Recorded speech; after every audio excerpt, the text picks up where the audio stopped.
რა თანხა დაიხარჯება 2026 წელს აჭარაში სოფლის მეურნეობის განვითარებისთვის? ამ თემაზე საუბარს განვაგრძობთ ჩვენ სტუმართან. აჭარის ავტონომიური რესპუბლიკის სოფლის მეურნეობის მინისტრი დენის სალუქვაძეა ჩვენი სტუმარი. მოგესალმებით და მადლობას გიხდით გადაცემაში მონაწილეობისთვის. მოგესალმებით, მივესალმებით ტელემაყურებელს, მადლობას გიხდით გადაცემაში მოწვევისთვის. ბატონ დენის, მნიშვნელოვანია 2026 წლის ბიუჯეტი მილიარდ დოლარს აჭარბებს გათვალისწინებული თანხა. საინტერესოა, აქედან რამდენი დაიხარჯება რეგიონში სოფლის მეურნეობის განვითარებისთვის? მადლობას გიხდით კითხვისთვის. როგორც აღინიშნა, აჭარის ბიუჯეტმა გადააჭარბა მილიარდ დოლარს, რაც არის ისტორიული ნიშნული და რეკორდული მაჩვენებელი. შესაბამისად დააგვაქვს ყველა მიმართულებით, მათ შორის სოფლის მეურნეობის ნაწილშიც. ამქ ჩვენ როგორც ვიცით, იზრდება მათ შორის მოსახლეობის საჭიროებები, ფერმერული მეურნეობების, აგრომეწარმეობის განვითარების თვალსაზრისით. შესაბამისად, ჩვენი ბიუჯეტიც მზარდია და აქ დაახლოებით ველოდებით 40 მილიონ ლარამდე მომდევნო 2026 წლისთვის ჩვენი ბიუჯეტის გათვალისწინებას, რაც რა თქმა უნდა დაიხარჯება ორი ძირითადი სექტორული მიმართულებით, ეს არის სოფლის მეურნეობა და გარემოს დაცვა. მათ შორის სოფლის მეურნეობაში ჩვენ გვაქვს ორი მნიშვნელოვანი კომპონენტი, სოფლისა და სოფლის მეურნეობის განვითარება და აგრომეწარმეობის ხელშეწყობა. აქაც ვფიქრობ, რომ გვექნება ბევრი სიახლე დარგობრივი შესაბამისი მიმართულებებით. სწორედ ეს მაინტერესებს, რა პროგრამები არსებობს, როგორ უნდა მივიდეს კონკრეტულ ფერმერამდე, კონკრეტულ ადამიანამდე ეს ბიუჯეტი და თანხები, რომელიც გამოყოფილია მომავალ წლის ბიუჯეტში სოფლის მეურნეობის სამინისტროსთვის. ჩვენ გვაქვს შესაბამისი პროგრამები, რომლებიც წლების განმავლობაში ხორციელდებოდა სოფლის მეურნეობის და ფერმერების მხარდაჭერის მიზნით.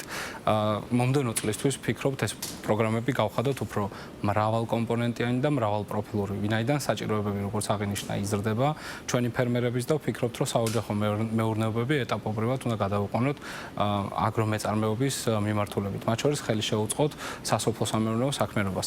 ეს ეხება კონკრეტულ მიმართულებებს.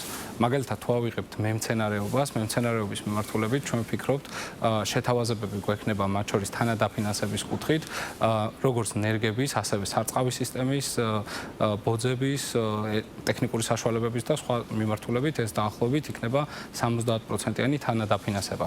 ასევე მემცენარეობის მიმართულებით გვექნება სიახლეები, რომელიც შეეხება ერთწლოვან კულტურებს, მესათბურეობის განვითარებას და ხელშეწყობას, მათ შორის მაღალმთიან რაიონებში მეკარტოფილეობის განვითარებას, რაც ტრადიციულია აჭარისთვის და ზოგადად სოფლის მეურნეობა ტრადიციული მიმართულებაა და მას მაქსიმალური ხელშეწყობა ესაჭიროება. აგრეთვე ვფიქრობთ მეცხოველეობის დარგის ხელშეწყობის თვალსაზრისით, ეს ეხება მეფუტკრეობას, მესაქონლეობის ხელშეწყობას, სადაც განსაკუთრებით მნიშვნელოვანია ვეტერინარიულ სერვისებზე ხელმისაწვდომობა, საკვებ რესურსებზე ხელმისაწვდომობა და ამ მიმართულებითაც გვექნება სიახლეები. ასევე უნდა აღინიშნოს, რომ განსაკუთრებული ხელშეწყობა ექნება აკვაკულტურის, მეთევზეობის მიმართულებას, ვინაიდან რეგიონში საკმაოდ ტენდენციური და დინამიურად მზარდი მიმართულება არის. ამ კუთხითაც გვექნება პროგრამა, რომლითაც თანადაფინანსების ფარგლებში ხელს შეუწყობთ აღნიშნული მიმართულებით დასაქმებულ ფერმერებს. ასევე მნიშვნელოვანია აღინიშნოს, რომ ტექნოლოგიური რესურსები, რომელიც ამარტივებს სასოფლო-სამეურნეო საქმიანობას, რომლის მიმართულებითაც ჩვენ აქტიურად ვახორციელებდით დაახლოებით გასულ წელს 5 მილიონ ლარამდე დაიხარჯა ამ მიმართულებით, ისარგებლა ბენეფიციარების დიდმა რაოდენობამ და ვფიქრობთ, რომ ამას მომდევნო წელსაც გავაგრძელებთ და უფრო მრავალფეროვანი შესაძლებლობა ექნება ჩვენს ფერმერებს. ჩვენ დამატებით ამაზე საჯარო განხილვების გვექნება, როდესაც ბიუჯეტის პროექტი დაგვიბრუნდება უმაღლეს საბჭოდან და საჯარო განხილვების ფორმატში მივაწვდით ინფორმაციას მოსახლეობას თუ როგორ უნდა ისარგებლონ ამ აღნიშნული პროგრამებით. ამ აღნიშნული პროგრამების ხელმისაწვდომობის შესახებ საინფორმაციო კამპანიებიც თუ იქნება, იმიტომ რომ არის პროგრამები, რომელთა შესახებაც არ იციან ადამიანებმა და ფერმერებმა. კი, აუცილებლად გვექნება საინფორმაციო კამპანიები, რასაც ძალიან დიდი მნიშვნელობა აქვს, განსაკუთრებით აგრომეწარმეობის მიმართულებით, სადაც გვექნება გარკვეული სიახლეები, მოდიფიცირება ამ პროგრამის. ეს შეეხება აგროინვესტიციების ხელშეწყობის მიმართულებას, აგრეთვე არსებული საწარმოების გადაიარაღების, გამსხვილების კომპონენტს, სადაც ცალკე გვექნება დაფინანსების, თანადაფინანსების კომპონენტი, განსაკუთრებული ყურადღება მიექცევა სტარტაპებს, ახალ წამოწყებებს. ამ მიმართულებით ჩვენ ვაპირებთ ვითანამშრომლოთ აწარმოე საქართველოსთან და სოფლის განვითარების განვითარების სააგენტოსთან, საქართველოს გარემოს დაცვის და სოფლის მეურნეობის სამინისტროს. ამასთანავე ვფიქრობთ, განსაკუთრებული ყურადღება მივაქციოთ ახალგაზრდების ჩართულობას, ახალგაზრდა მეწარმეობის წახალისებას, აგრომეწარმეობის მიმართულებით, განსაკუთრებით იმ ახალგაზრდების, ვინც სასოფლო და აგრარული მიმართულებით იღებენ განათლებას ჩვენს რეგიონში. ჩვენ გვექნება საინფორმაციო შეხვედრები, ეხაც აქტიურად მუშაობთ სხვადასხვა ფორმატში შესაბამის ჯგუფებთან და გავაგრძელებთ ამ მიმართულებით საჯარო განხილვებს. გარემოს დაცვაზეც აღნიშნეთ და ეს არის ერთ-ერთი მთავარი გამოწვევა ყველა რეგიონისთვის. რას აპირებთ ამ მიმართულებით, თუ გეგმავთ 2026 წელს სიახლეებს და ბიუჯეტის ფარგლებში რამდენად იქნება გათვალისწინებული სიახლეები გარემოს დაცვით ღონისძიებებთან დაკავშირებით? გარემოს დაცვაც საკმაოდ მნიშვნელოვანი კომპონენტია ჩვენი ბიუჯეტის. დაახლოებით განაწილება თანაფარდობა არის ესეთი, რომ 40 მილიონიდან დაახლოებით 22 მილიონი ლარი იხარჯება სოფლის მეურნეობის მიმართულებით, ხოლო 18 მილიონი ლარამდე დაიხარჯება გარემოს დაცვის მიმართულებით, რომელიც თავის მხრივ მოიცავს როგორც სატყეო მიმართულებას, ტყის მართვას, ტყის მდგრად განვითარებას, ასევე გარემოს დაცვის მიმართულებას, სადაც გვაქვს კომპონენტები ჰაერის წყლის ხარისხის, ნიადაგის ხარისხის მონიტორინგის თვალსაზრისით, რაც განსაკუთრებით მნიშვნელოვანია ჩვენთვის როგორც ტურისტული პოტენციალის მქონე რეგიონისთვის და დიდი პოტენციალის მქონე რეგიონისთვის. ამ მიმართულებითაც გვექნება გარკვეული სიახლეები, მათ შორის ნაპირის დაცვითი მიმართულებით და ვფიქრობთ, რომ გარემოს დაცვა ერთ-ერთი მნიშვნელოვანი მიმართულება იქნება, რომელზეც 2026 წელს ვიმუშაობთ სამინისტროს ფორმატში. აუცილებლად უნდა ვისაუბროთ ნარინჯის ფერდთველზე. ამ დროისთვის საჭარაში მიმდინარეობს ციტრუსის მოსავლის აღება. როგორ მიმდინარეობს ეს პროცესი და რამდენად არის სამინისტრო ჩართული ამ პროცესში?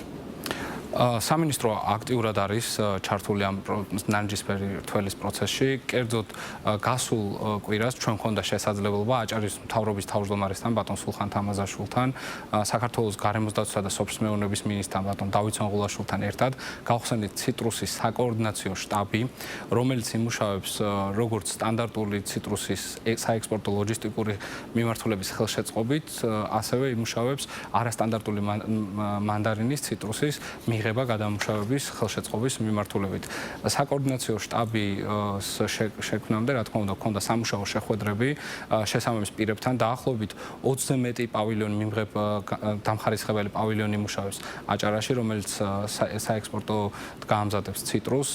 წელს შეუზღუდავი რაოდენობით მოხდება ციტრუსის მიღება, როგორც აღინიშნა, გასულ წელთან შედარებით დაახლოებით 30%-ით მეტ რაოდენობას მოსავალს ველოდებით. ეს არის 60,000 ტონაზე მეტი ციტრუსი, რაც დადებითი დინამიკაა.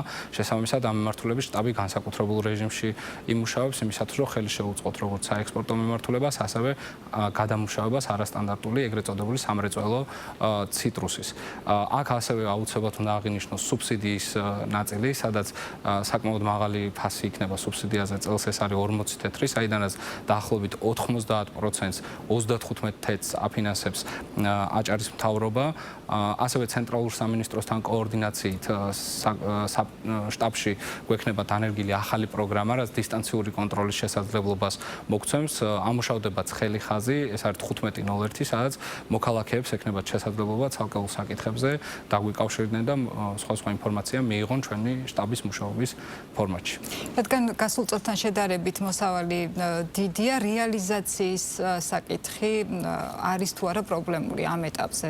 ჭირს თუ არა რეალიზაცია იმ 30%-ის, რაზეც თქვენ საუბრობთ?